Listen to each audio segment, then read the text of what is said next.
سلسلہ رسالت کا حرف آغاز ہیں، پہلے رسول ہیں جنہوں نے شرک کے خلاف جہاد کیا،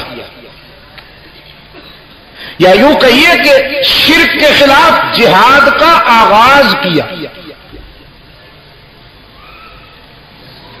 وہ شرک کیا تھا؟ حضرت نوح علیہ الصلوۃ والسلام کی قوم نے آستانے بنائے اللہ کے پیارے بندوں کے نام سے، ان کے نام بھی قرآن کریم میں آئے ہیں۔ جب حضرت نوح علیہ الصلوۃ والسلام اپنی قوم کو صراط مستقیم کی طرف دعوت دے رہے تھے تو اس دور کے مجاور اپنے مریدوں سے کہہ رہے تھے کہ لا تذرن آلہتکم ولا تذرن ودا ولا سواعا ولا یغوث ویعوق ونسرا۔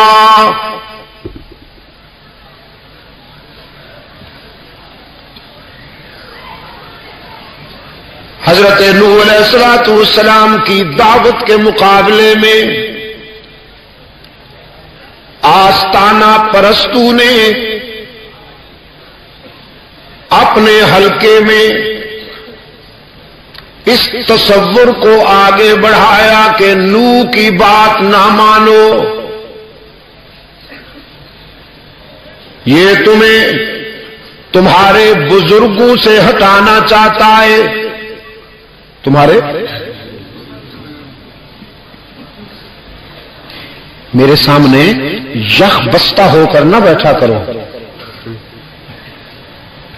جب میں قرآن بیان کرتا ہوں تو قرآن سننے کے لیے تم بھی ذرا ایمانی زندگی کا مظاہرہ کیا کرو۔ یہ جو برف کی اینٹیں جیسے میرے سامنے پڑی ہوں ایسے نہ ہوا کرو، چاہے موسم ٹھنڈا ہو یا گرم، یہ آف دی ریکارڈ بات۔ قالوا لا تذرن آلهتكم ولا تذرن ودا ولا سواعا ولا يغوث ويعوق ونسرا۔ یہاں قرآن ناراض ہو گیا۔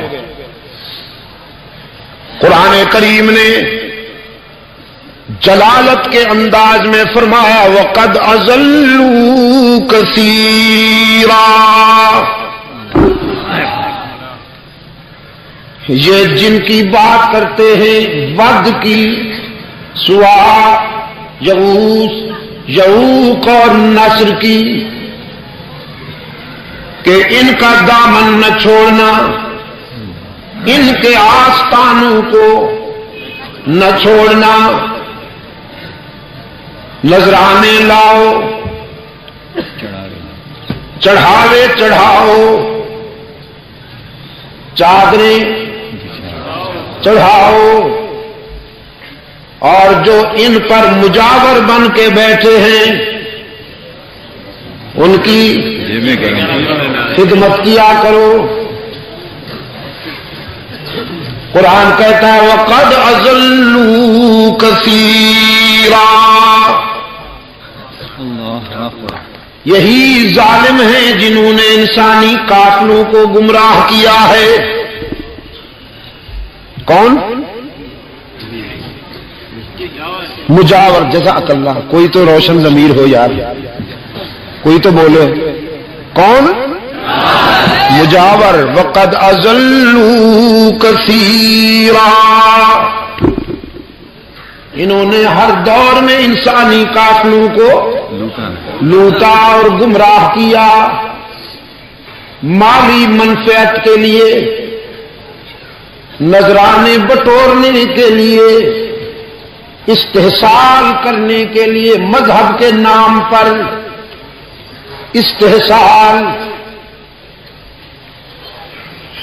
جناب نوح علیہ السلام کو واسطہ پڑتا ہے کن سے؟ مجاوروں سے، آستانہ پرستوں سے۔ فرماتے ہیں انی لکم نذیر مبین،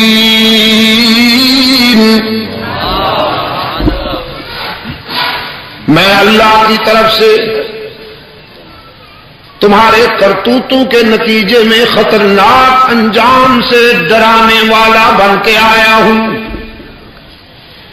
انی لکم نذیر مبین، تمہارے آستانہ پرستی اور قبر پرستی کے نتیجے میں جو ہلاکت خیز انجام سامنے آنے والا ہے اس سے ڈرانے کے لیے آیا ہوں۔ تو لوگوں نے پوچھا کہنا کیا چاہتے ہیں آپ کا ٹارگٹ کیا ہے، آپ کا ہدف کیا ہے؟ آپ کسی نئے آستانے کی طرف لے جانا چاہتے ہیں کہ انہیں نہ دو مجھے نذرانہ دو؟ فرمایا لا اسألکم علیہ اجرا، بالکل نہیں، میں تم سے کچھ لینے کے لیے نہیں آیا، میں تو تمہیں رشد و ہدایت کی دولت دینے کے لیے آیا ہوں۔ اور ٹارگٹ یہ ہے اللہ تعبدوا الا ایاہ، کہ عبادت میں اللہ کے ساتھ کسی کو شریک نہ بناؤ، عبادت میں سجدوں میں، رکوع میں، قیام میں، دعا و پکار میں اللہ کے ساتھ کسی کو شریک نہ بناؤ۔ انہوں نے کہا یہ تو اللہ کے پیارے ہیں،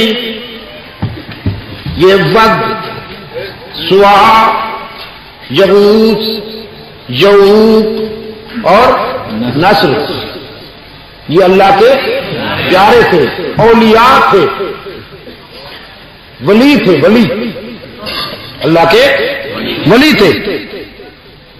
ہم کوئی اللہ کے دشمنوں کے در پہ تو نہیں جاتے، ہم تو اس کے پیاروں کے در پہ جاتے ہیں۔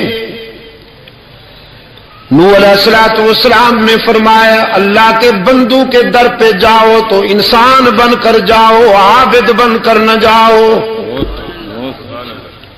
انسان کے در پر انسان بن کر جاؤ، عابد بن کر صرف اللہ ہی کے در پہ جاؤ۔ انہوں نے کہا آخر یہ بھی تو اللہ کے پیارے ہیں، انہیں بھی اللہ نے مقام دیا، بہت کچھ دیا ہے جی، اللہ کے پیارے ہیں یہ بھی۔ نوح علیہ السلام نے فرمایا پیارے تو ہیں اللہ کے، لیکن اس کے اختیار میں اور اقتدار میں شریک نہیں۔ تو میرا خیال میں یہ ثابت کرنے میں کامیاب ہو گیا ہوں کہ قوم نوح نے اللہ کے دشمنوں کی پوجا نہیں کی، اللہ کے پیاروں کی پوجا کی۔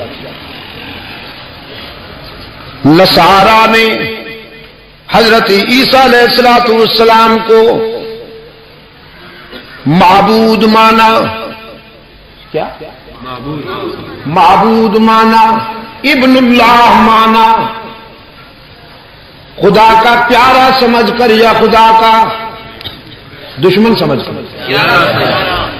یہودیوں نے عزیر کو اللہ کا بیٹا سمجھا، دشمن سمجھ کر یا اللہ کا پیارا سمجھ کر،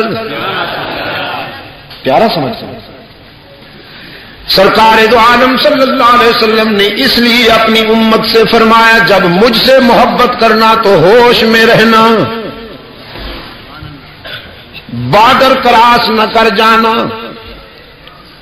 حدیں پار نہ کر جانا، جب مجھ سے محبت کرنا تو ہوش میں رہنا، مجھے اللہ سے نہ ملانا، اللہ کے حقوق میں مجھے شامل نہ کرنا، ہر جگہ موجود ہونا کس کی شان ہے؟ اللہ ہی کی شان ہے۔ مسجود ہونا کس کی شان ہے؟ معبود ہونا کس کی شان ہے؟ اللہ ہی کی۔ ہر جگہ موجود ہونا کس کی شان ہے؟ علام الغیوب ہونا کس کی شان ہے؟ کارسازو دستگیرو حاجت رواو مشکل کشا ہونا کس کی شان ہے؟ رحمت عالم صلی اللہ علیہ وسلم نے فرمایا خبردار، جب مجھ سے محبت کرنا تو ہوش میں رہنا۔ اجم نے یہی ٹھوکر کھائی، اجم نے یہی ٹھوکر کھائی، جیسا کہ میں نے رات بھی عرض کیا تھا۔ انہوں نے محبت میں بارڈر کراس کر لیا، محبت میں بارڈر کراس کر لیا، اور جب بارڈر کراس کر لیا جائے تو پھر محبت نہیں رہتی، اس کا عنوان بدل جاتا ہے۔ ہماری جد و جہد کا خلاصہ یہی ہے دوستو، ہم کہتے ہیں حدیں قائم رہنے دو، کچھ لوگ کہتے ہیں نہیں عشق نے ہمیں مدہوش کر دیا ہے، حدیں توڑنے دو۔ ہم کہتے ہیں ہوش میں رہو، حدیں قائم رہنے دو، اور وہ کیا کہتے ہیں؟ عشق نے ہمیں مدہوش کر دیا۔ اور مدہوشی میں پھر وہ ایک شرابی کی کہانی تو آپ نے پڑھی ہوگی، جس نے بیوی کو پکڑ کے کہا اماں جی کیا حال ہے تیرا؟ ٹھیک پھرنی ہے، طبیعت ٹھیک ہے تیری؟ نہ، ہوش میں رہو۔ اولیاء کرام کو، صلحائے عظام کو، ابرارو اخیارو اتقیاءو اصفیاء کو اللہ کا بندہ رہنا، اللہ کے اختیار و اقتدار میں شریک نہ کرو، ورنہ جو قدم نصارہ اور یہودی اٹھائیں وہ ہلاک ہو جائیں، اگر وہی قدم مسلمان اٹھائیں تو یہ ہلاک نہ الطاف حسین حالی نے اس لیے پوچھا کہ کرے غیر گر بت کی پوجا تو کافر،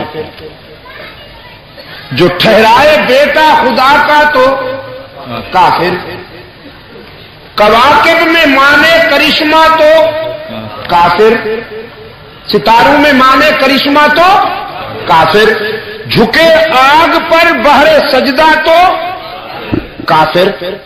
یہ تو ہوئے سب کافر، مگر مومنوں پر کھلی ہیں یہ راہیں، پرستش کریں شوق سے جس کی چاہیں، نبی کو جو چاہیں خدا کر دکھائیں، ولیوں کا رتبہ نبی سے بڑھائیں، شہیدوں سے جا جا کے مانگے دعائیں، یا قبروں پہ دن رات نظریں چڑھائیں۔ نہ توحید میں کچھ خلل اس سے آئے، نہ اسلام بگڑے نہ ایمان جائے، انہیں یہ فریڈم کہاں سے ملا کہ یہ جو چاہیں کرتے پھریں؟ وہ ذرا سے چوک جائیں تو کافر کہلائیں، اور یہ گھپلے چلائیں تو کچھ بھی نہ ہو۔ وہ آہ بھی کرتے ہیں تو ہو جاتے ہیں بدنام، اور یہ قتل بھی کرتے ہیں تو پرچہ نہیں ہوتا، چرچا نہیں ہوتا۔ یہ گمراہ عشق جو ہے نا، گمراہ عشق اس نے ہمیشہ یہی گل کھلائے ہیں. گمراہ عشق نے ہمیشہ یہی گل کھلائے کہ انسانی زمین کو قبروں پہ جھکا. گمراہ عشق نے ہمیشہ یہی گل کھلائے کہ انسانی ذہن کو بیماری شرک اور بدعت کے دلدل میں الجھایا. انبیاء کو ابن اللہ کہا، بڑے عجیب تھے. پہلے انبیاء کو ابن اللہ کہتے رہے، پھر عشق نے ترقی کی، اپنے بارے میں کہنے لگے نحنو ابناء اللہ، ہمارے پیغمبر بھی اللہ کے بیٹے ہیں، ہم بھی اللہ کے بیٹے ہیں. اپنی طرف سے نہیں کہہ رہا ہوں.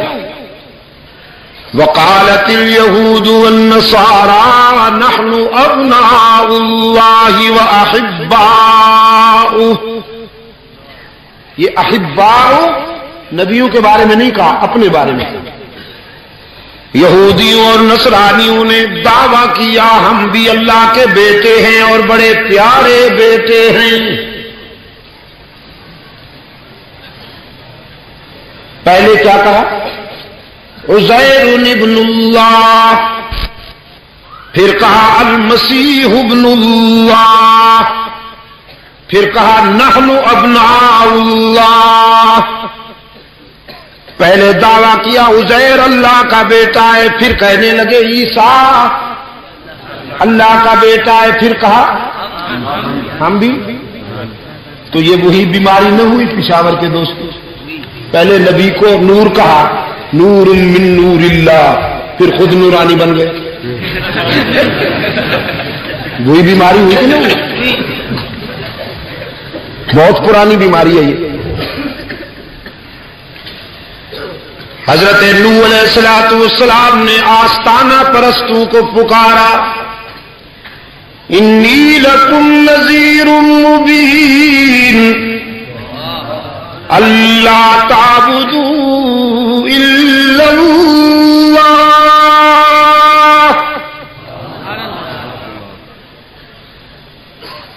میں تمہارے بدعمالیوں کے نتیجے میں خطرناک انجام سے ڈرانے کے لیے آیا ہوں، اور صرف اللہ کے در پر تمہاری جبین جھکانے کے لیے آیا ہوں. میری دعوت کا خلاصہ یہ ہے کہ اللہ کی ذات میں اس کے بندوں کو شریک نہ بناؤ، اللہ کے حقوق میں اس کے بندوں کو شریک نہ بناؤ.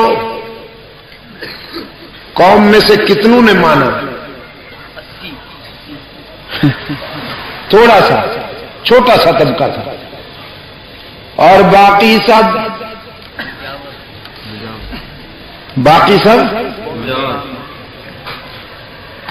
آستانہ پرست. نوح علیہ السلام پر فتوے لگائے گئے، نوح علیہ السلام پر ستم ڈھائے گئے، سوشل بائیکاٹ ہوا کہ معاشرے میں چلنے نہیں دینا انہیں. قرآن پاک نے دعوت نوح کی جھلک دی، فرمایا رب انی دعوت قومی لیلا ونہارا فلم یزدہم دعائی الا فرارا. تو گواہ ہے میرے رب، میں نے تیرا پیغام تیرے بندوں تک پہنچانے میں دن رات ایک کر دی. رات کے اندھیرے میں بھی پہنچاؤں، صبح کے سویرے میں بھی پہنچاؤں، لیکن کیا علاج کروں ان بدبختوں کا؟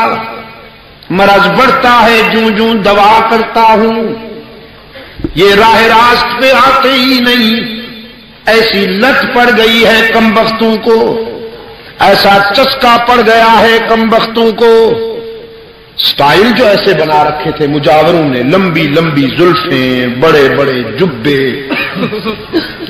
اوڑھی ہوئی چادریں، یوں سکڑ کے چلنا، دور سے یوں معلوم ہوتا تھا جیسے جنت کے اجارہ دار آ رہے ہیں. تو عام لوگ بیچارے مفتون ہو جاتے تھے.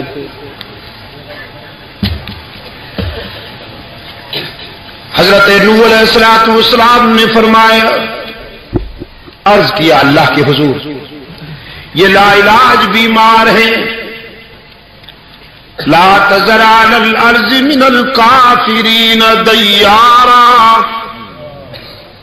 انک ان تذرهم یضلوا عبادک ولا یلدوا الا فاجرا کفارا.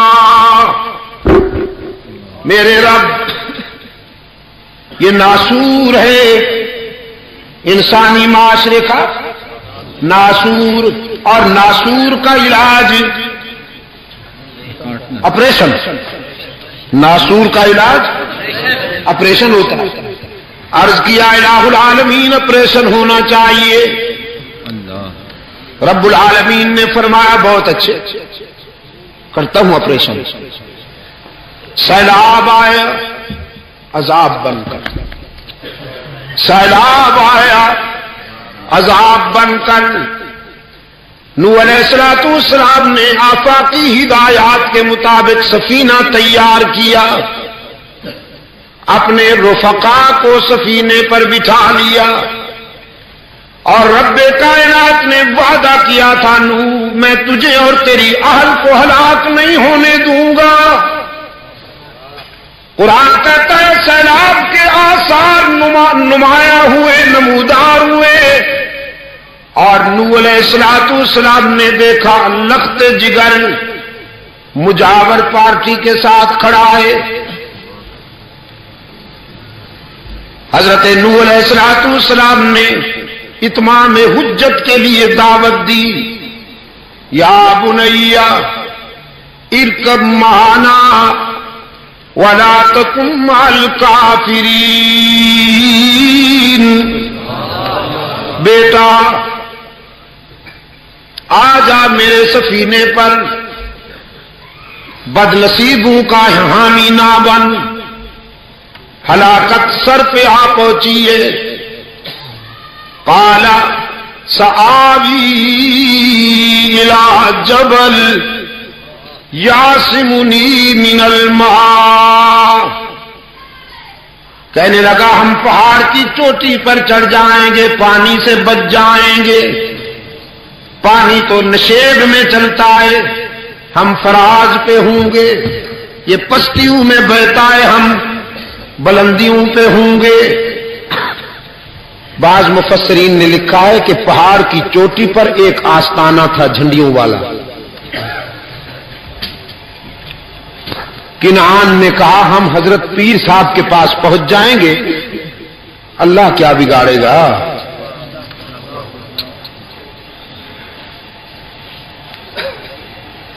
باغ ڈور تو حضرت صاحب کے ہاتھ میں ہے، اللہ تو وہی کرتے ہیں جو حضرت صاحب کہے. روشن ضمیر پیغمبر نے فرمایا لا عاصم اليوم من امر اللہ الا من رحم. لخت جگر آج جو پانی آ رہا ہے وہ آ نہیں رہا، بھیجا جا رہا ہے. پستیوں سے پہلے بلندیوں پہ پہنچے گا، نشیب سے پہلے فراز پہ پہنچے گا. ایک راستہ ہے بچنے کا کہ اس کی اطاعت کا اعلان کر اور اس کے پیغمبر کا ساتھی بن جا. قرآن کہتا ہے پیغمبر کا اصرار اور بیٹے کا انکار جاری. وحال بینہما الموج فکان من المغرقین. پانی کی ایک موج درمیان میں حائل ہوئی اور نوح کے بیٹے کو اپنی آغوش میں لے لیا. ڈوبنے لگا.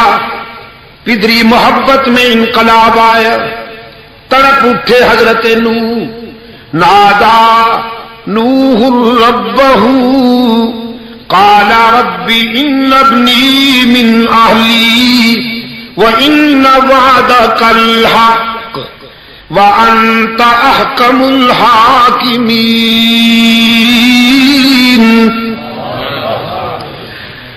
نوح علیہ السلام نے اپنے رب کے حضور اپیل دائر کی، الہ العالمین دیکھ میرا بیٹا ہلاک ہونے لگا ہے، اور تیرا وعدہ تھا کہ میری آل میں سے کسی کو ہلاک نہیں کرے گا، تو پھر اپنا وعدہ سچا کرنا۔ رب العالمین کی طرف سے نقد جواب آیا، نقد، یا نوح انہ لیس من اہلی انہ عمل غیر صالح فلا تسألنی ما لیس لک به علم انی اعظک ان تکون من الجاہلین۔ میرے پیغمبر کنعان، تیرا خون تو ہے لیکن تیری آل میں سے نہیں، پر تیری برادری کی لسٹ سے خارج کر دیا ہوا ہے، لہذا اب فیصلہ سنیے، لا تسألنی ما لیس لک به علم، جس راز کا پتہ نہیں اس کے بارے میں لب کھولنے کی بھی اجازت نہیں۔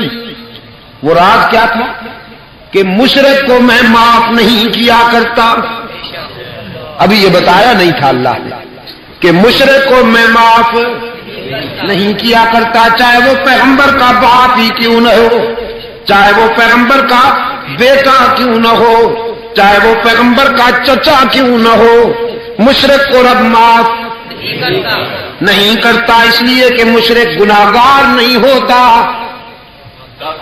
جزاک اللہ۔ اگر کوئی اس کی عبادت میں کسی اور کو شریک بنا دے تو اس کی غیرت بھی اسے معاف نہیں کرتی۔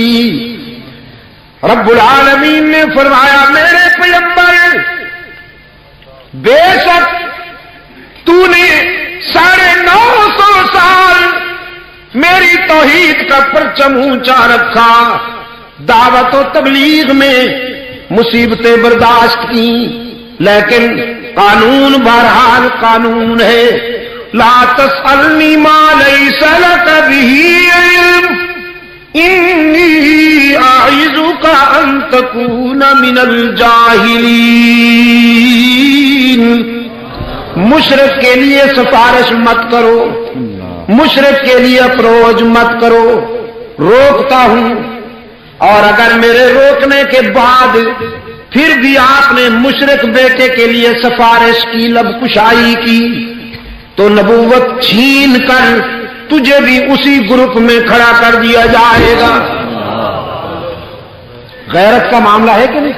دیکھا آپ نے، قرآن کہتا ہے حضرت نوح علیہ السلام کانپ اٹھے، فرمایا انی اعوذ بک ان اسألک ما لیس لی بہ علم الا تغفر لی وترحمنی اکن من الخاسرین۔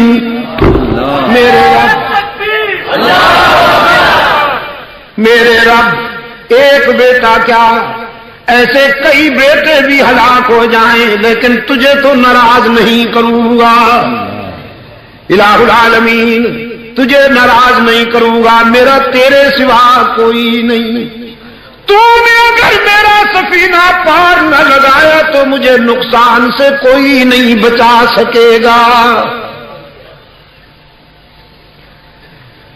دو مسئلے حل ہو گئے حضرت نوح علیہ السلام کی دعوت و تبلیغ کی روشنی میں، دو مسئلے حل ہو گئے۔ یہ دو زاویوں پہ میرے دوست ہیں، بلکہ 3 زاویوں پہ، کسی طرف دیکھنے میں کمی رہے تو معذرت۔ مسئلے کتنے حل ہو گئے بھائی؟ 2 مسئلے حل ہو گئے۔ ایک یہ مسئلہ حل ہوا کہ نجات کے لیے کسی نیک کا بیٹا ہونا ضروری نہیں، جی حضرت صاحب دا پتر ہے جی، خیر حضرت صاحب دی اولاد ہے. مچھاں نوں تاؤ دے کے ایک مچھ مردان جاندی ہے، دوجی مچھ کو ہاٹ پہنچدی. نماز دا بیری، نماز دا دشمن، قرآن و سنت پر عمل نہیں، اور مرید کے گھر میں گھسا ہوا ہے. حضرت صاحب صاحب زادہ مرید کے گھر میں اور بیچارہ سادہ لو مرید. ہاں نذرانہ بھی دیتا ہے بیچارہ، بیٹیوں کے ساتھ بھی بٹھاتا ہے، اور کہتا یہ ہے پیروں سے کیا پردہ، یہ تو ماں باپ ہے، ماں باپ ہیں. میں نے کہا جب پیر صاحبان ماں باپ ہیں تو آپ بھی بیٹے ہیں ان کے. جب بیٹا باپ سے پردہ نہیں کرتا تو باپ کو بھی چاہیے کہ وہ بیٹے کو اپنے گھر میں آنے دے. ذرا حضرت صاحب کی حویلی میں مرید بھی جائے، کیونکہ ادھر جو سکینڈل بنتے ہیں ذرا کچھ سکینڈل ادھر بھی بنے. یہ جو پیر صاحب مونچھوں کو تاؤ دے کے آتا ہے، ذرا غریب مرید بھی مونچھوں کو تاؤ دے کے پہنچے نا. غریب یہ ون وے کیوں چلتا ہے پشاور کے دوستوں؟ مجھے بتاؤ، یہ انصاف ہے؟ یہ ون وے کیوں چلتا ہے؟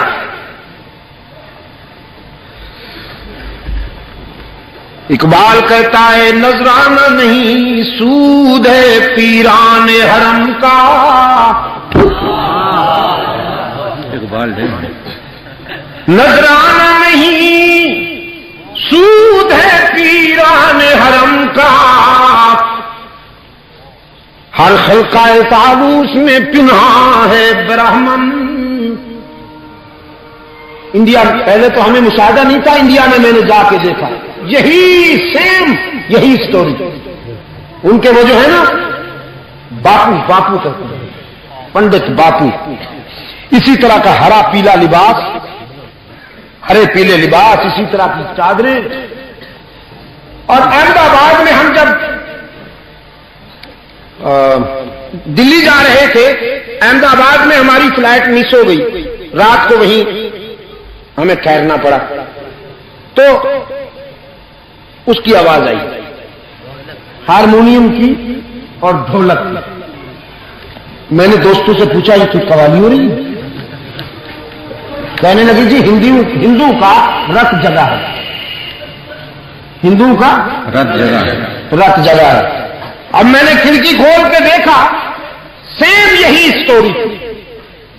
ہارمونیم لے کے بیٹھے تھے قوال برادری اور ان کے آگے جھوم رہے تھے.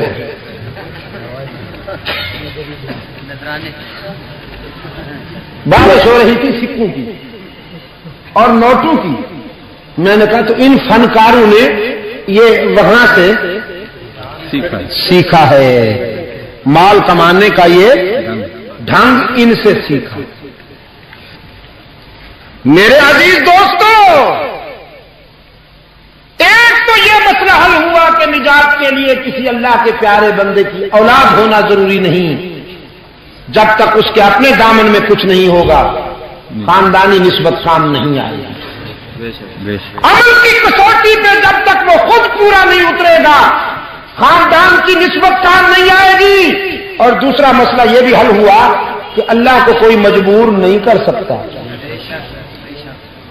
اللہ سے کوئی بات منوا نہیں سکتا. اللہ کے حضور التجائیں ہوتی ہیں، اللہ کے حضور دامن پھیلتا ہے، وہ اپنی حکمت کے مطابق مانتا ہے، اور اگر نہ مانے تو کوئی اس کو مجبور نہیں کر سکتا. میرے عزیز دوستو، قرآن پاک نے فرمایا حضرت شعیب علیہ السلام اپنی قوم کی طرف مبلغ بن کے آئے. وَإِلَىٰ مَدْيَنَ أَخَاهُمْ شُعَيْبًا قَالَ يَا قَوْمِ اعْبُدُوا اللَّهَ مَا لَكُم مِّنْ إِلَٰهٍ غَيْرُهُ. مدین کی طرف حضرت شعیب اللہ کا نمائندہ بن کر آئے، وہی دعوت دی جو حضرت نوح علیہ السلام کی دعوت تھی، اعبدوا اللہ ما لکم من الہ غیرہ، عبادت میں اللہ کے ساتھ کسی کو شریک نہ بناؤ، سجدے میں، قیام میں، رکوع میں، دعا و پکار میں، اللہ کے حقوق میں کسی کو شریک نہ بناؤ۔ وَإِلَىٰ عَادٍ أَخَاهُمْ هُودًا قَالَ يَا قَوْمِ اعْبُدُوا اللَّهَ مَا لَكُم مِّنْ إِلَٰهٍ غَيْرُهُ۔ قوم عاد کی طرف حضرت ہود مبلغ حق و صداقت بن کر آئے، ان کی دعوت بھی یہی تھی، اعبدوا اللہ ما لکم من الہ غیرہ۔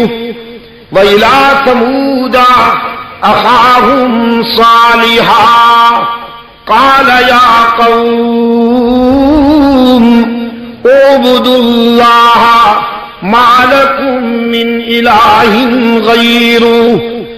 سمود اللہ مَا لَكُم مِّنْ إِلَٰهٍ غَيْرُهُ۔ سمود کی طرف حضرت صالح مبلغ حق و صداقت بن کر آئے، ان کی دعوت بھی یہی تھی، عبادت میں، اللہ کے حقوق میں کسی کو شریک نہ بناؤ۔ رب العالمین نے اپنے محبوب کو دعوت فکر دیتے ہوئے فرمایا، وَاذْكُرْ فِي الْكِتَابِ إِبْرَاہِيمَ إِنَّهُ كَانَ صِدِّيقًا نَبِيًّا إِذْ قَالَ لِأَبِيهِ يَا أَبَتِ لِمَ تَعْبُدُ مَا لَا يَسْمَعُ وَلَا يُبْصِرُ وَلَا يُغْنِي عَنكَ شَيْئًا يَا أَبَتِ لَا تَعْبُدِ الشَّيْطَانَ إِنَّ الشَّيْطَانَ كَانَ لِلرَّحْمَٰنِ عَصِيًّا يَا أَبَتِ إِنِّي قَدْ جَاءَنِي مِنَ الْعِلْمِ مَا لَمْ يَأْتِكَ فَاتَّبِعْنِي أَهْدِكَ صِرَاطًا سَوِيًّا۔ میرے پیغمبر قرآن کے آئینے میں اپنے دادا ابراہیم کے حسن و جمال کا نظارہ کیجئے، وہ ہمارا سچا دوست تھا۔ اللہ نے خود فرمایا کہ ابراہیم ہمارا سچا دوست تھا۔ اور پشاور والوں، دوستی میں یہی ہوتا ہے، نہ کچھ دینا پڑتا ہے کچھ لینا ہوتا ہے۔ ابراہیم علیہ السلام نے اللہ سے دوستی نبھائی، وطن چھوڑ دیا، باپ کو خیر باد کہا، برادری رشتوں کو خیر باد کہا، پھر جب اس نے چاہا تو بیوی بچے کو ویرانے میں بٹھایا، پھر جب اس نے چاہا تو لگتے جگر پہ خنجر پھیر دیا، اس کی مسجد کے لیے، اس کی رضا کے لیے انگاروں میں کود گئے۔ ابراہیم نے وفا کی، اللہ نے بھی جزا دی کہ ابراہیم کو اپنی دوستی کے لیے منتخب کر لیا اور صراط مستقیم پر لگا دیا۔ لیا تو کچھ دیا بھی صحیح نا۔ دوستی کا یہی معیار ہے ساری دنیا میں، کچھ دینا پڑتا ہے اور کچھ، سوائے پاکستان کے مظلوم مرید کے، اس بیچارے کو ہمیشہ پیر صاحب کی خدمت میں دینا ہی پڑتا ہے۔ وہ فنکار کہتا ہے میں جب آؤں گا تو کیا دے گا، جب تو آئے گا تو کیا لائے گا۔ یعنی پتھر گرے تو شیشہ گیا، اور شیشہ گرے تو بھی پتھر گیا، شیشہ گیا کہ پتھر کی کیا بگڑے گی بھائی، پتھر کا تو کچھ بھی نہیں بگڑتا۔ پتھر تو جناب ریس میں گھوڑے دوڑاتا ہے، پتھر تو ہزاروں کے سگار یہ سگار نوش کیا جاتا ہے یا تناول کیا جاتا ہے؟ چلو یہ ٹھیک، یہ نہ نوش کیا جاتا ہے نہ تناول، میرے عزیز نے کہا یہ پھونکا جاتا ہے۔ اچھا پتھر کی کیا بھائی، اس کا تو کچھ بھی نہیں بگڑے گا، شیشہ ٹوٹے، شیشہ گرے تو بھی شیشہ گیا، اور پتھر گرے تو بھی شیشہ گیا۔ حضرت صاحب آئے تو بھی مرید کی جیب کی خیر نہیں، اور اگر مرید جائے تو بھی مرید کی خیر نہیں۔ یہ روحانیت نہیں ہے میرے دوستو، یہ مذہبی لوٹ مار ہے، مذہب کے لبادے میں راہزنی ہے، راہزنی۔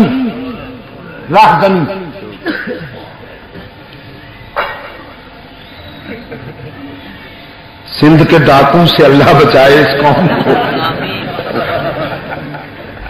ڈاکو کہیں کا بھی ہو، بہرحال وہ ڈاکو ہوتا ہے، اللہ محفوظ رکھے اسے، وہ پنجاب کا ہو، بلوچستان کا ہو، سندھ کا ہو، ہمارے سرحد کا جہاں کا بھی ہو، اللہ اس سے محفوظ رکھے۔ مذہب کے لبادے میں وہ ڈاکہ ڈالے یا دوسرے کسی لبادے میں ڈالے، لیکن میں کہتا ہوں کہ جو ڈاکہ ڈاکو کے لبادے میں ڈالتا ہے وہ بہادر ہے،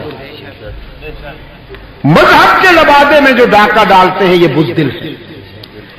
سلیمان علیہ الصلوۃ والسلام کی عدالت میں ایک پرندے نے دعویٰ کیا کہ سر میرے خامند کو مار ڈالا ہے کسی نے، شکاری نے، اور میں انصاف چاہنے کے لیے آپ کی عدالت کا دروازہ کھٹکھٹا رہا ہوں۔ سلیمان علیہ الصلوۃ والسلام جو تھے، آپ تو جانتے ہیں کہ وہ انسانوں پر بھی، پرندوں پر بھی، جنات پر بھی حاکم تھے۔ عدالت میں طلبی ہو گئی شکاری صاحب کی، جس نے کبوتر کو شکار کیا تھا، جب آئے تو ماشاءاللہ جبہ لمبا صافہ پہنا ہوا، ہاتھ میں تسبیح، پاندان اس وقت نہیں ہوا کرتا تھا، غلط بات مت کیا کرو۔ تو بڑا عجیب سٹائل بنا رکھا تھا اس نے۔ سلیمان علیہ السلام نے فرمایا یہی ہے تیرے شوہر کا قاتل؟ اس نے کہا جی یہی ہے۔ لگتا تو نہیں ہے، خنجر پہ کوئی داغ نہ دامن پہ کوئی چھینٹ، لوٹتے بھی ہیں اور پکڑے بھی نہیں جاتے۔ خنجر پہ کوئی داغ نہ دامن پہ کوئی چھینٹ، تم قتل کرو ہو کہ کرامات کرو ہو، نظر تو نہیں آتا قاتل۔ اس نے کہا جی یہی ہے، بس پوچھ لیجیے آپ۔ سلیمان علیہ الصلوۃ والسلام نے فرمایا میاں تم تو بڑے نورانی شکل ہے، وہ بڑے چمکتے ہو، کیا تم نے اس کے شوہر کو مار ڈالا ہے؟ کہنے لگے جی ہاں مار ڈالا ہے، اس لیے کہ یہ حلال، ان کا کھانا حلال ہے، تو میں نے حلال سمجھ کے اس کو شکار کیا ہے۔ بڑا چونکہ معقول جواب تھا، حضرت سلیمان علیہ الصلوۃ والسلام نے کبوتری کی طرف دیکھا کہ کیا بھائی مطمئن ہوئے ہو تم جب حلال بنائے گئے ہو تو تمہارا شکار کیا، اس میں کون سی غلط بات تھی؟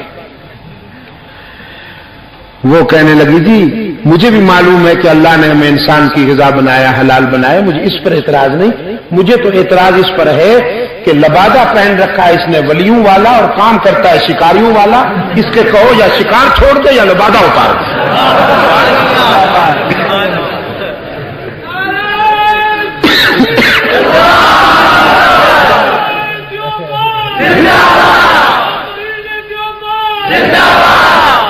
میرے عزیز دوستو، یہ اصل میں مذہب کے لبادہ میں جو لوٹ مار ہوئی ہے اور ڈاکہ زنی ہوئی ہے، اس نے نئی نسل کو مایوس کیا۔ آپ یقین کیجیے، ابھی پچھلے دنوں میں بلوچستان کے دورے پہ وہاں تربت کی طرف گیا ہوا تھا ختم نبوت کانفرنس میں. وہاں چونکہ ذکری فتنہ چل رہا ہے اور ہم نے اس کے تعاقب میں وہاں پر اللہ کے فضل و کرم کے ساتھ آواز بلند کی. بہت بڑی تعداد میں وہاں نوجوان آ کر مجھ سے ملے، وفد لے آئے، کہنے لگے جی ہم مسلمان گھرانوں میں پیدا ہوئے ہیں، ہم مسلمان ہیں، لیکن کیا اسلام کی یہی تعبیر قابل عمل ہے جو اس ملک میں پیش کی جا رہی ہے؟ اور بالخصوص گدی نشینوں نے جو اسلام کی تعبیر عملاً پیش کر رکھی ہے، کیا اسلام کا معیار یہی ہے کہ ایک ساتھ گدی پر بیٹھے ہوئے ہیں، نذرانے بٹور بٹور کر کروڑ پتی ہو گئے ہیں، ان کے گھوڑے انٹرنیشنل ریس میں حصہ لیتے ہیں اور وہ کروڑوں کے سگار پیتے ہیں، پتہ نہیں کیا کچھ کرتے ہیں، اور دوسری طرف مرید ہے بیچارہ، اسے نان جمی نہیں ملتا، اس کے بیمار بچوں کو علاج نہیں ملتا، اس کے بچوں کو تعلیم نہیں ملتی، اور حضرت صاحب کی پانچوں گھی میں ہے. پھر وہ مرید سے کہتا ہے یہ تو مقدر کے فیصلے ہیں کہ تو غریب ہے میں امیر ہوں. کیا تقدیر یہی ہے؟ میں نے اس کو کہا یہ تقدیر نہیں ہے. ان نوجوانوں سے کہا یہ ایکسپلائٹ کیا جا رہا ہے مذہب. آپ کا کیا خیال ہے؟ تقدیر اسی کو کہتے ہیں؟ پیر صاحب اور مرید کے درمیان میں پلیٹ پڑی ہے اور اس میں وہ رکھا ہے گھی ڈالا جاتا ہے، پلیٹ کا جھکاؤ حضرت صاحب کی طرف ہے، گھی کدھر جائے گا؟ جدھر جھکاؤ ہوگا. اب مرید سے کہتا ہے گھی تو ہم نے درمیان میں ڈالا تھا، لیکن یہ مقدر کی بات ہے کہ سارا گھی میری طرف چلا آیا، تیرا علاقہ تو خشک ہے. عزیز نوجوانوں، میں آپ کے دل و دماغ پر دستک دیتا ہوں، آپ کے ضمیر کو جج بناتا ہوں. خدا کے لیے مجھے بتائیے یہ تقدیر ہے؟ تقدیر کے جلوے دیکھنے ہیں تو پلیٹ کو سیدھا کیجیے ذرا، پھر گھی ڈالیے، پھر پتہ چلے گا تقدیر کیا جلوے دکھاتی ہے. انگریز بے ایمان جاتے جاتے یہاں پر ان آستانوں اور گدی نشینوں کو معاشی خوشحالی دینے کے پالیسی پر معاشی پلیٹ کا جھکاؤ کر کے چلا گیا تاکہ مسلمانوں میں جذبہ جہاد نہ رہے. مسلمانوں کو میدان سے ہٹانے کے لیے قبرستان کی طرف متوجہ کیا تاکہ ان میں کوئی شاہ اسماعیل شہید پیدا نہ ہو سکے، ان میں کوئی محمود حسن نہ بن سکے، ان میں کوئی ولی اللہ اور مجدد الفسانی نہ بن سکے. اس نے آستانوں کو فروغ دیا. آج بھی آپ دیکھتے ہیں بزرگوں کی قبر پر چادر چڑھانے کے لیے بڑے بڑے لوگ جاتے ہیں. ہاں جی، ہاں پتہ نہیں کیا کون کون جاتا ہے. صدر تو ہمارا بہت ہی رنگیلا ہے جی، آپ کس کی بات کرتے ہیں؟ نور وہ تو ہر یہ بتاؤ کہ کہاں نہیں جاتا. ہاں ریون بھی پہنچ جاتا ہے، مسجد میں بھی پہنچ جاتا ہے، ادھر بھی چلا جاتا ہے، وہاں باہر جاتا ہے تو مندر کا گھنٹہ بھی کھٹکھٹاتا رہتا ہے. اور رقیبوں سے بھی رسم و راہ مجھ سے بھی شناسائی،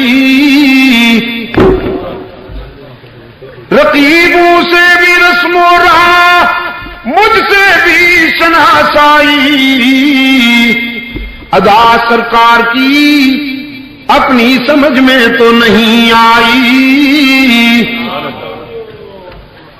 سب کو خوش کر رہا ہے، سب کو، لیکن پالیسی ہے یہ. مغربی سامراج یہی پالیسی دے کے گیا ہے کہ گدیوں کو آرگنائز کرو، آستانوں کو آرگنائز کرو تاکہ لوگوں میں جذبہ جہاد باقی نہ رہے. اور مجاہدین کے خلاف کیا کرو؟ پراپگنڈا کرو. ایک مستقل ٹیم لگا دی جو کردار کشی کر رہی ہے شاہ اسماعیل شہید کی، کردار کشی کر رہی ہے محمود حسن کی، کردار کشی کر رہے ہیں ان مجاہدین حق آگاہ کی، سید عطا اللہ شاہ بخاری کی، مولانا داود غزنوی کی رحمت اللہ علیہ اجمعین، کہ جنہوں نے برے صغیر میں انگریز کے اقتدار کی بنیادیں ہلا کر رکھ دی.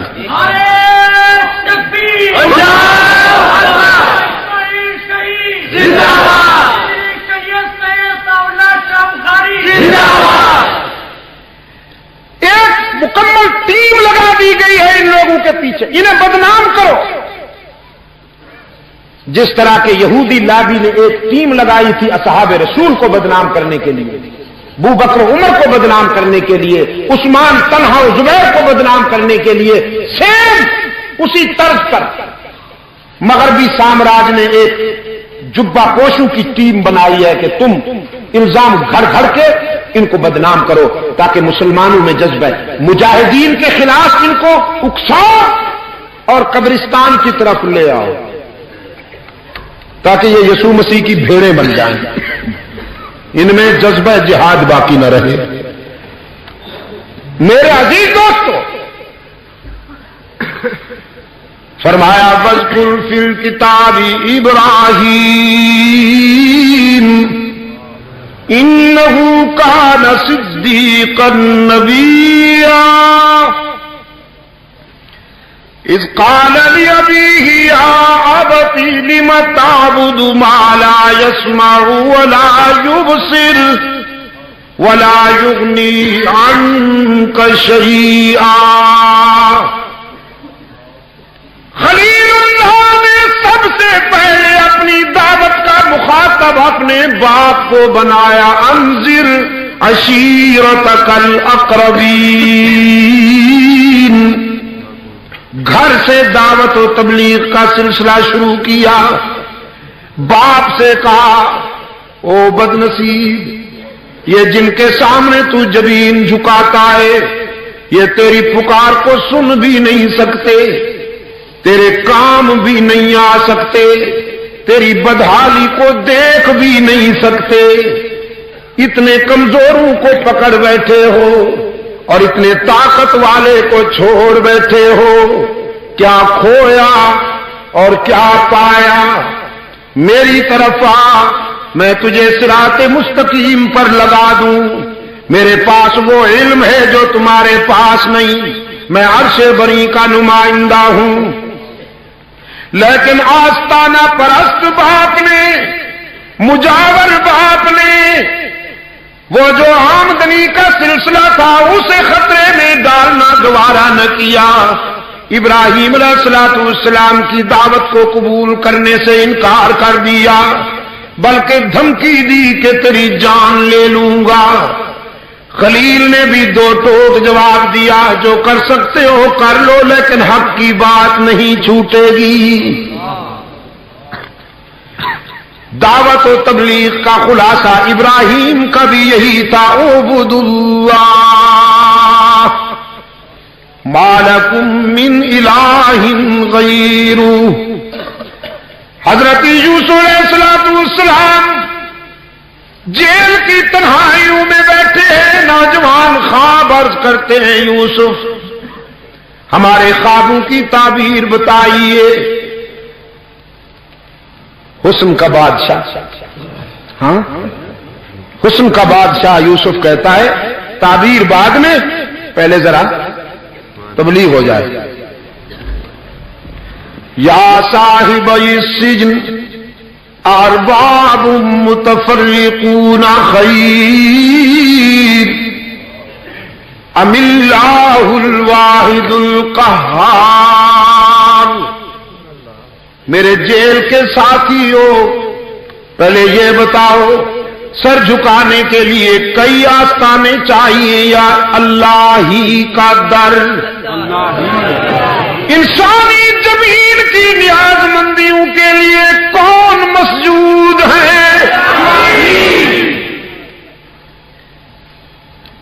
عبادت کے لیے کون معبود ہے؟ ہر جگہ کون موجود ہے؟ علام الغیوب کون ہے؟ کارساز دستگیر اور مشکل کشا کون ہے؟ عزت دینے والا کون ہے؟ رزق دینے والا کون ہے؟ ارباب المتفرقون خیر، یہ جو آستانے سجے ہوئے ہیں، یہ جو مجاور بیٹھے ہوئے ہیں، مست قلندر سب کچھ اندر، دمادم نہ دھوکہ نہ غم، کمائیں گے احمق کھائیں گے ہم۔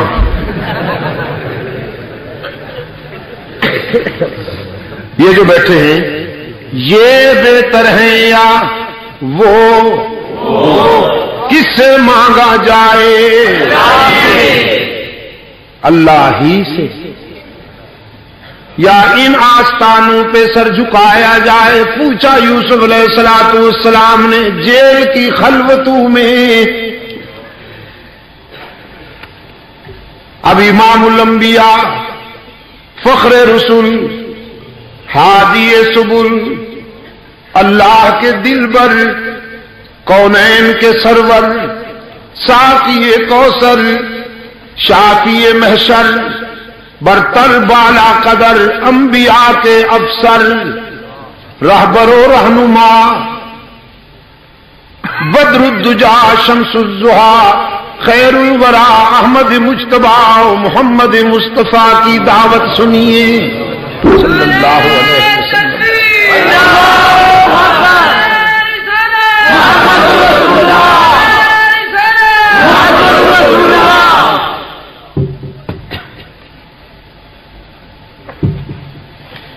سرکار دو عالم صلی اللہ علیہ وسلم کی دعوت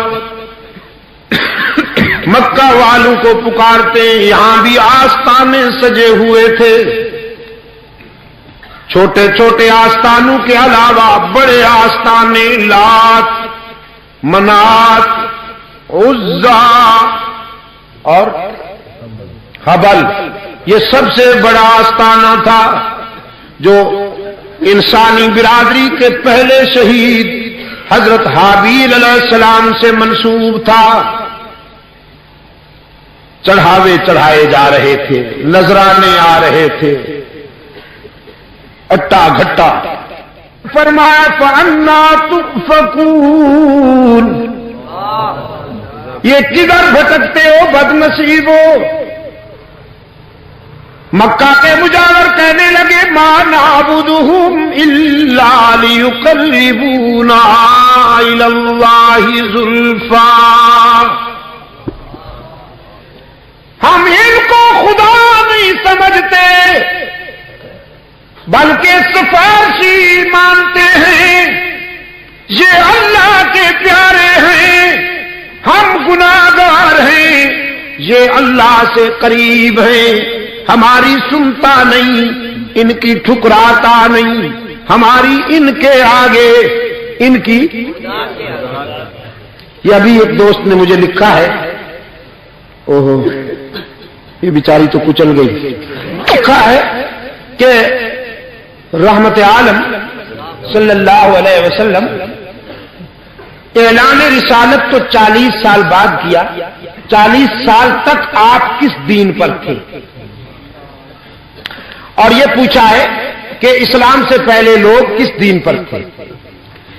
میرے عزیز، میں کئی مقامات پر یہ بات کہہ چکا ہوں، شاید آپ نے نہیں سنی تو عرض کر دوں کہ اسلام سے پہلے مکہ والے اپنے آپ کو دین ابراہیمی پر سمجھتے تھے، نام لیوا سے دین ابراہیمی کا، لیکن اس میں انہوں نے شرک کے جراثیم ڈالے اور شرک میں مبتلا ہوئے تو دین ابراہیمی سے ہٹ چکے تھے۔ رحمت عالم صلی اللہ علیہ وسلم، جیسا کہ میں کئی مقامات پر یہ عرض کر چکا ہوں، بچپن سے وصال تک اللہ کی حفاظت میں رہے۔ حضور اکرم صلی اللہ علیہ وسلم کی حیات طیبہ کا ہر لمحہ سچائی پر ہی آپ نے شراب پی، الیاذ باللہ، نہ کبھی آپ نے ان کے رسوم اور بدعات میں شرکت کی۔ بچپن، لڑکپن، جوانی اور اعلان رسالت تک آپ کی پوری زندگی پاکیزگی، تطہیر اور تقدس کا سرچشمہ نظر آتی ہے۔ بعض حضرات کا یہ بھی خیال ہے کہ حضور اکرم صلی اللہ علیہ وسلم کے والدین جو ہیں حضرت عبداللہ ہیں، سیدہ آمنہ ہیں، اللہ نے ان کو بھی شرک سے محفوظ رکھا تھا. اللہ نے ان کو شرک سے محفوظ رکھا تھا. چونکہ وہ شرک سے محفوظ گئے ہیں تو اللہ کی رحمت کے وہ بھی حقدار یا مستحق ہو سکتے. اس لیے ایک بات خاص طور پر ذہن میں رکھیے کہ اگر اللہ کے پیارے بندوں کی قبروں پر جھنڈیاں لگانا، چادریں چڑھانا اللہ کی خوشنودی کا باعث بنتا اور یہ طریقہ اللہ کو پسند ہوتا تو سب سے پہلے سرکار دو عالم صلی اللہ علیہ وسلم اپنے والد عبداللہ کی قبر پہ جھنڈیاں بھی لگاتے، چادر بھی چڑھاتے، اور اگر عبداللہ کی قبر پر نہ چڑھاتے تو اپنے دادا ابراہیم علیہ الصلوۃ والسلام کی قبر پر جھنڈیاں بھی لگاتے اور چادر بھی چڑھاتے. لیکن حضور اکرم صلی اللہ علیہ وسلم کی حیات طیبہ میں ایسا کوئی عمل نہیں ملتا، ایسی کوئی دلیل نہیں ملتی، نہ صحابہ کرام کی زندگیوں میں ایسی کوئی بات ملتی ہے.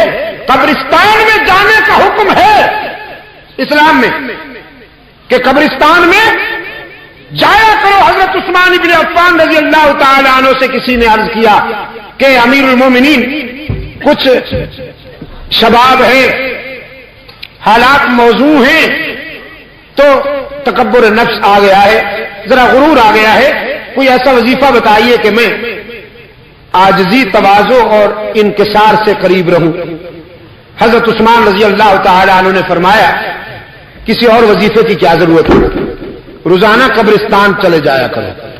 روزانہ نہیں تو ہفتے میں ایک بار چلے جایا کرو، ہفتے میں ایک بار نہیں تو مہینے میں ایک بار چلے جایا کرو. قبرستان میں جا کے دیکھا کرو کیسے کیسے حسینوں کی مٹی پلید ہو رہی ہے. وہ عبرت کی جا تھی، قبرستان عبرت کی جا تھی، تماشا نہیں تھا. اور اب بنا دیا گیا ہے، ہاں اب تو منڈیاں بن گئے ہیں، میلے لگتے ہیں میلے. اور پاکستان کی بد کردار عورتیں، سنا ہے کہ وہاں سندھ میں ایک وہ ہے آستانہ ہے، گرم پیر اور گرم، یا اللہ دو اچھا ہے، یہ تو دو اچھا. پیر ہی کیا کم گرم ہوتا ہے کہ پھر گرم بھی ہے، ثم گرم ثم گرم. یا اللہ محفوظ رکھے. تو وہاں پر جاتی ہیں بد کردار عورتیں پاکستان کی، اور سنا ہے کہ وہاں وہ کچھ ہوتا ہے کہ میں اس مسند پر بیٹھ کر بیان نہیں کر سکتا. میری زبان، میری شرافت مجھے اجازت نہیں دیتی، میرا ضمیر مجھے اجازت نہیں دیتا کہ میں وہ ڈیٹیل آپ کے سامنے رکھوں. طبلہ سرنگی کی تھاپ پر وہاں بزرگان دین کو خراج پیش کیا جاتا ہے ناچ ناچ کا. اور جیسا کہ میں نے آپ کو عرض کیا یہ ہو بھی رہا، کرایا جا رہا ہے، پالیسی کے تحت ہو رہا ہے. اور اگر یہ جرم ہے تو اس کی سزا دو طبقوں کو ملے گی. ایک ان علماء کو جو یہ سب کچھ جانتے ہیں اور چپ بیٹھے ہیں، اس ظلم کے خلاف بولتے نہیں ہیں، حشر میں ان کو اللہ کے سامنے جواب دہی کرنی ہوگی. حق تعالیٰ کے سامنے ان سے پوچھا جائے گا کہ یہ ظلم ہو رہا تھا اور تم چپ تھے. اور دوسرا، مسند اقتدار پر بیٹھنے والے ہمارے ان دوستوں سے پوچھا جائے گا کہ جو اسلام کا نام لیتے ہیں اور اسلام کی روح پر یہ کند چھری چلائی جا رہی ہے. سرکار دو عالم صلی اللہ علیہ وسلم نے پکارا مکہ والوں کو، یہ کہاں جاتے ہو تم آستانوں کی طرف؟ کہنے لگے جی اللہ کے پیارے ہیں، ہماری سنتا نہیں اور ان کی ٹکراتا نہیں، ہماری ان کے آگے اور ان کی اللہ کے آگے. سرکار دو عالم صلی اللہ علیہ وسلم نے فرمایا یہی تو بھول ہے تمہاری، تم کہتے ہو گناہگاروں کی سنتا نہیں، اور میں یقین دلانے آیا ہوں کہ وہ اپنے در پہ آنے والے کو مایوس کرتا نہیں۔ براہ راست پکارو، ساری دنیا سے کٹ کر، ساری دنیا کو چھوڑ کر اس سے رشتہ جوڑو، ساری دنیا کو چھوڑ کر اس سے رشتہ جوڑو، سب کو چھوڑ کر رب کے در پہ آؤ، آنسو بہاؤ، دامن پھیلاؤ، معافی ضمیر اس کے حضور پیش کرو۔ دنیا کا کوئی تعلق اور کوئی رشتہ تمہارے اتنا قریب نہیں ہوگا جتنا اس کا لطف و کرم تمہارے قریب ہوگا۔ بگڑے مکہ والے، بگڑ گئے جس کو صادق کہتے تھے، جس کو امین کہتے تھے، بگڑ گئے، کہنے لگے تو ہماری آمدنی روکنا چاہتا ہے، بغیر کچھ کیے سالانہ میلے پر اتنے نذرانے آ جاتے ہیں کہ پورا سال رنگینیوں میں گزرتا ہے، اور تو ہماری آمدنی روکنا چاہتا ہے۔ ایسا کرو، جیو اور جینے دو، اپنا عقیدہ چھوڑو نہیں اور ہمیں چھیڑو نہیں، اپنا عقیدہ چھوڑو نہیں اور ہمیں چھیڑو نہیں۔ یہ فلسفہ آج بھی بیان ہوتا ہے، یہ فلسفہ آج بھی بیان ہوتا ہے، اپنی بات چھوڑو نہیں اور دوسرے کو چھیڑو نہیں، یعنی کنویں میں کتے کی لاش پڑی رہنے دو، بس پانی کے ڈول کھینچتے رہو، قیامت تک اگر آپ کنویں سے پانی کھینچتے رہیں قیامت تک پاک نہیں ہوگا، وہ نکالنا ضروری ہے، پھر اصلاح ہوگی، کوشش ہوگی اگر آپ کی تو اصلاح ہوگی، ادروائز آپ کھینچتے رہیے قیامت تک کنواں پاک نہیں ہوگا۔ شرک ایسی بیماری ہے دوستو، ایسی غلاظت ہے کہ جس معاشرے میں شرک کی غلاظت موجود ہو، افتراق پھیلے گا، انتشار پھیلے گا، قومی وحدت تار تار ہوگی۔ میرا دعویٰ ہے مسلمان جب تک شرک و بدعت کی بیماری سے محفوظ تھے، ان میں وحدت تھی، ان میں یگانگت تھی، ان میں اتحاد تھا، اور جب ان کی سوسائٹی میں شرک و بدعت کے جبہ پوش جراثیم گھس آئے، انتشار آ گیا، افتراق آ گیا، اضطراب آ گیا، آج ان میں اتحاد نظر نہیں آتا، ایک دوسرے کو گریبان کو پکڑ رہے ہیں، اور اب تو ماشاءاللہ یہ فرقے صرف فرقے نہیں رہے، مستقل سیاسی تحریک بن چکے ہیں۔ آپ نے پچھلے دنوں پڑھا ہوگا ایک بیان، ہمارے ہاں ایک نامراد سیاستدان ہیں اور انشاءاللہ تا زندگی نامراد ہی رہیں گے۔ انہوں نے کہا تھا نا کہ ہم انتخابات یا رسول اللہ کا نعرہ لگا کر جیتیں گے، یا رسول اللہ کے نعرے پر ہم انتخاب جیتیں گے۔ اور شاید آپ کو یاد ہو، میں نے یہاں بھی، کراچی میں بھی اور لاہور اور پورے ملک میں نمائندہ اجتماع میں میں نے کہا تھا، آپ کی یہ خام خیالی ہے مولوی صاحب، محمد الرسول اللہ، محمد الرسول اللہ، ایسی انرجی ہے، ایسی طاقت ہے کہ ملت اسلامیہ اسی انرجی اور اسی طاقت کے بل بوتے پر انشاءاللہ اس سرزمین پر ایک دن قرآن کا نظام عدل لانے میں بھی کامیاب ہو جائے گی، اور باطل تحریکوں کی سرکوبی میں بھی کامیاب ہو جائے گی۔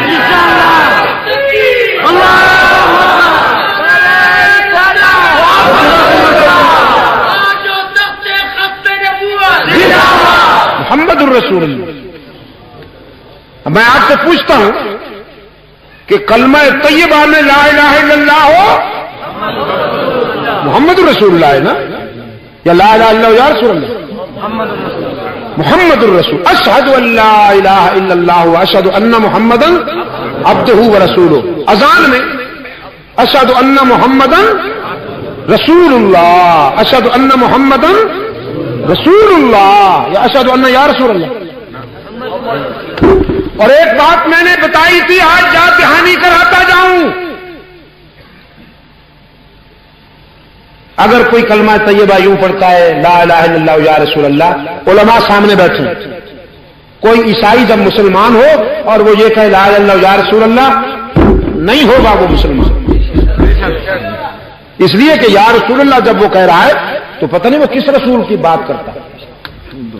رسول تو بہت ہیں، حضرت عیسیٰ علیہ السلام بھی رسول ہیں، حضرت موسیٰ علیہ السلام بھی رسول ہیں، حضرت یعقوب علیہ السلام بھی رسول ہیں، حضرت نوح علیہ السلام بھی۔ جب یا رسول اللہ کہتا ہے تو پتہ نہیں وہ کس رسول کی بات کرتا ہے۔ اسلام کہتا ہے وضاحت کرو، محمد الرسول اللہ، یا رسول اللہ، وضاحت نہیں ہے اس میں۔ عیسائی بھی کہہ سکتا ہے، یہودی بھی کہہ سکتا ہے، لیکن محمد الرسول اللہ صرف محمدی ہی کہہ سکتا ہے۔ تو اب ان باتوں کو سیاسی بیس پر آرگنائز کیا جا رہا ہے۔ میرے عزیز دوستو، لیکن انشاءاللہ میں یہ تو نہیں کہتا ہوں کہ اندھیرے نہیں رہیں گے، فطرت کا تقاضا ہے، اندھیرے بھی ساتھ ساتھ چلتے ہیں، سویرے بھی ساتھ ساتھ چلتے ہیں، دھوپ کے ساتھ سایہ بھی ہوتا ہے، میٹھے کے ساتھ کڑوا بھی، یہ رہے گا ازل سے تا امروز، چراغ مصطفی سے شرار بو لہبی رہے گا۔ لیکن مجھے اللہ کی رحمت پر یقین ہے کہ صداقت کا پرچم اونچا رکھنے والے ہر دور میں زندہ رہے ہیں، اس دور میں بھی ہیں، اور انشاءاللہ جب تک یہ نظام کائنات چل رہا ہے، رحمت عالم صلی اللہ علیہ وسلم کا پیغام پورے شباب اور جوانی کے ساتھ دنیا انسانیت کے سامنے پیش ہوتا رہے گا۔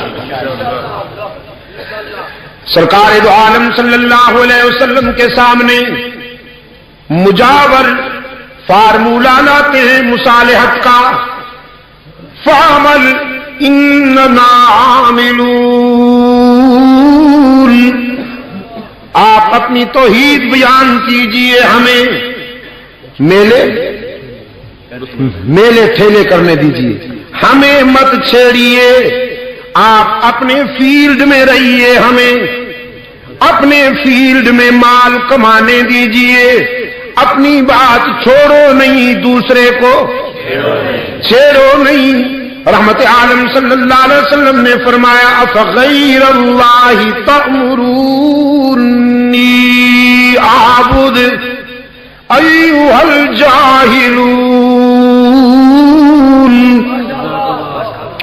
وَلَقَدْ أُوحِيَ إِلَيْكَ وَإِلَى الَّذِينَ مِنْ قَبْلِكَ لَئِنْ أَشْرَكْتَ لَيَحْبَطَنَّ عَمَلُكَ وَلَتَكُونَنَّ مِنَ الْخَاسِرِينَ بَلِ اللَّهَ فَاعْبُدْ وَكُن مِّنَ الشَّاكِرِينَ۔ او جاہلو، مجھ سے تم نے یہ توقع کیسے کر لی کہ میں شرک و بدعت کی منڈیاں بھی چلنے دوں اور حجرے میں بیٹھ کر یا اللہ اللہ کرتا رہوں؟ ہرگز نہیں ہوگا، نہ خود غلط راستے پر چلوں گا، نہ اللہ کی مخلوق کو غلط راستے پر چلنے دوں گا۔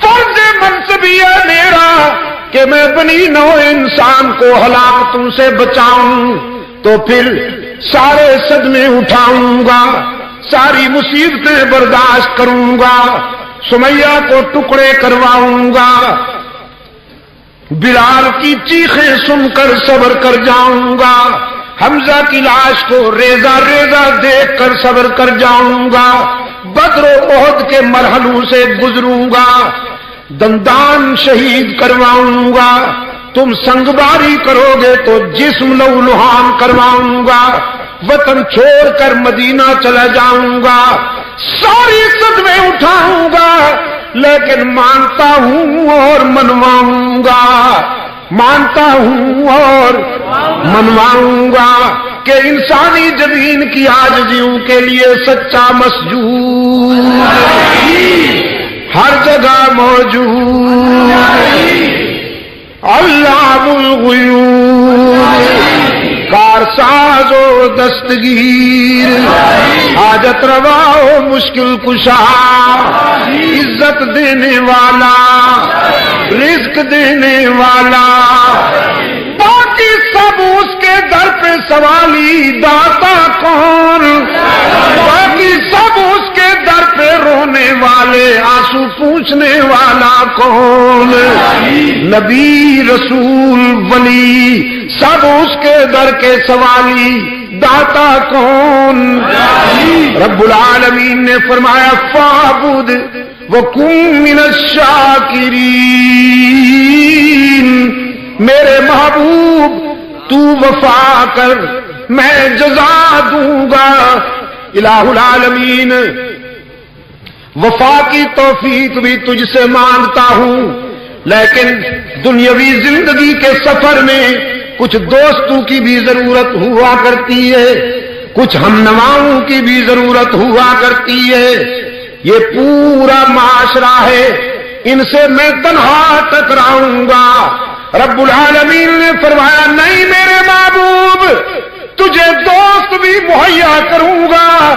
یہ لیجئے، عرب معاشرے میں فراست، شرافت اور دیانت کے امتیازی نشان تیرے قدموں میں بھیجتا ہوں۔ یہ لو ابو بکر آ رہا ہے، یہ تیرا یار بنے گا، وفادار بنے گا، رضاکار بنے گا۔ سفر میں، حضر میں، مکہ میں، مدینہ میں، غار میں، بازار میں، دکھ میں، سکھ میں، مسکراہٹوں میں، آنسو میں، بدر میں، احد میں، جہاں تو ہوگا ابو بکر ہر جگہ صداقت کی، وفاؤں کی شمع ہاتھ میں لیے تیرے ساتھ ساتھ ہوگا۔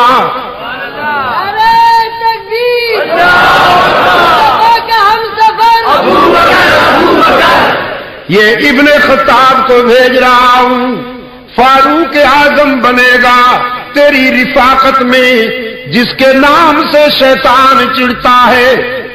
فاروق اعظم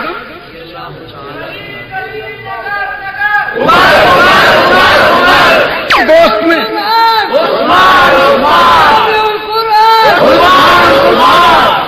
چمن چمن چلی گئی، کرداروں کو اللہ کے رسول سے نسبت ہے۔ وہ کردار ہماری متاع عزیز ہے، ہمارے فکر و نظر میں سرمایہ افتخار ہے۔ جن کرداروں کو اللہ کے رسول سے نسبت ہے صلی اللہ علیہ وسلم، اہل سنت و جماعت ان سب سے محبت کرنا جزو ایمان سمجھتے ہیں۔ علی بھی ہمارا ہے، حسنین بھی ہمارے ہیں، خالد بھی ہمارا ہے، عمرو بن عاص بھی ہمارا ہے، سعد بن ابی وقاص بھی ہمارا ہے، فاروق بھی ہمارا ہے، عثمان بھی ہمارا ہے، صدیق بھی ہمارا ہے۔ مجھ سے آج کل کسی نے پوچھا یہ سپاہ فاروق اعظم آپ نے بنائی ہے کیوں؟ میں نے کہا سپاہ فاروق اعظم اس لیے کہ ہماری تاریخ میں اور ہمارے شاندار ماضی میں فاروق اعظم کا نام عنوان فتح و ظفر ہے۔ یہ وہ جلالت اسلامیہ کا عنوان ہے کہ جہاں فاروق کا نام آئے ابلیس کی ماں مر جاتی ہے۔ اللہ کے رسول صلی اللہ علیہ وسلم نے فرمایا عمر اور شیطان کبھی ایک راستے پہ جمع نہیں ہو سکتے۔ ہم سینے پہ اس لیے فاروق اعظم کا بیج لگا کر اپنے آپ کو فاروق اعظم کا سپاہی کہتے ہیں تاکہ شیطان ہمارے قریب نہ آ سکے۔ اور ساری شرارت شیطان نے پھیلا رکھی ہے اس ملک میں۔ آج ایک اور ظلم کا میرے پاس انکشاف ہوا۔ ہزارہ ڈویژن سے تعلق رکھنے والے کچھ احباب نے مجھے بتایا کہ وہاں ضلع مانسہرہ میں ایک دینی ادارے میں جہاں دن رات قال اللہ اور قال رسول کی شمع روشن ہے، ایک پیشہ ور آستانہ پرست نے اس ادارے پہ حملہ کیا اپنے مریدوں کو ساتھ لے کر۔ یہ مرید تو ہوتے نہیں نا، وہ اصل میں پیشے میں ان کے شریک کار ہوتے ہیں، گاہک ڈھونڈ کے لاتے ہیں نا، جاہل لوگوں کو پکڑ کے لاتے ہیں۔ حضرت صاحب بڑی پہنچی ہوئی سرکار ہے. لال دلال ہوتے نہیں، بروکر ہوتے نہیں ہوگی. بڑی پہنچی ہوئی سرکار. اور لوگ بیچارے اللہ سے رابطہ توڑ بیٹھے ہیں، تو فطرت ان کو سزا دے رہی ہے کہ یہ اس طرح کے در در پہ ذلیل ہوتے پھرتے ہیں. میرے عزیز دوستو، میری گفتگو کا خلاصہ یہ ہے کہ توحید باری تعالی یہ انبیاء علیہ الصلوۃ والسلام کی وہ مشترکہ دعوت ہے کہ جس کی بنیاد پر یہ کائنات قائم ہے. توحید از آدم تا رحمت عالم صلی اللہ علیہ وسلم، تمام انبیاء علیہ السلام اور تمام اللہ کے رسولوں نے یہی دعوت پیش کی ہے کہ اللہ کے ساتھ کسی کو شریک نہ بنانا، اس کے حقوق میں بندوں کو شامل نہ کرنا. جب تک ہم اس معیار پر قائم رہیں گے، صراط مستقیم پر چلیں گے. اللہ تعالی ہم سب کو دنیا اور آخرت کی کامیابیوں سے ہمکنار فرمائے. بسم اللہ الرحمن الرحیم. اللهم صل على سيدنا ومولانا محمد النبي الأمي وعلى آله وأصحابه وبارك وسلم. ربنا آتنا في الدنيا حسنة وفي الآخرة حسنة وقنا عذاب النار. اے اللہ عالم اسلام کی مدد فرما، مسلمان جہاں کہیں مظلوم ہیں ان کی دستگیری فرما، بالخصوص فلسطین کے مسلمانوں کی اے اللہ مدد فرما، افغانستان کے مسلمانوں کی الہ العالمین مدد فرما، بڑے صغیر کے مسلمانوں کی مدد فرما، پاکستان کو امن و سلامتی کا گہوارہ بنا. اے اللہ قرآن و سنت پر مبنی آئین اور دور خلافت راشدہ کے مطابق منصفانہ طرز زندگی سے ہمکنار فرما. الہ العالمین تمام روحانی جسمانی بیماروں کو شفائے کاملہ عطا فرما. انجمن تبلیغ قرآن و سنت کو اپنے تبلیغی مقاصد میں کامیابیوں سے ہمکنار فرما. اس میں کام کرنے والے تمام دوستوں کو، آپ تمام دوست جو اس پروگراموں میں شرکت کرتے ہیں اور نظریاتی جد و جہد میں اپنا حصہ شامل کرتے ہیں، اللہ تعالیٰ آپ کو بھی دنیا اور آخرت میں سربلندی اور عزت نصیب فرمائے. مجلس تحفظ حقوق اہل سنت و جماعت کا قیام شہری انتخاب آج عمل میں لائے گئے ہیں. اللہ کے فضل و کرم کے ساتھ ذمہ داریاں تقسیم ہوئی ہیں. صوبائی سطح کے انتخاب بھی انشاءاللہ ان قریب عمل میں لائے جائیں گے. سپاہی فاروق اعظم کے انتخابات بھی انشاءاللہ ان قریب عمل میں لائے جائیں گے. اللہ تعالیٰ صحابہ کرام کے ان رضاکاروں کو زندگی کا ایک ایک لمحہ اسی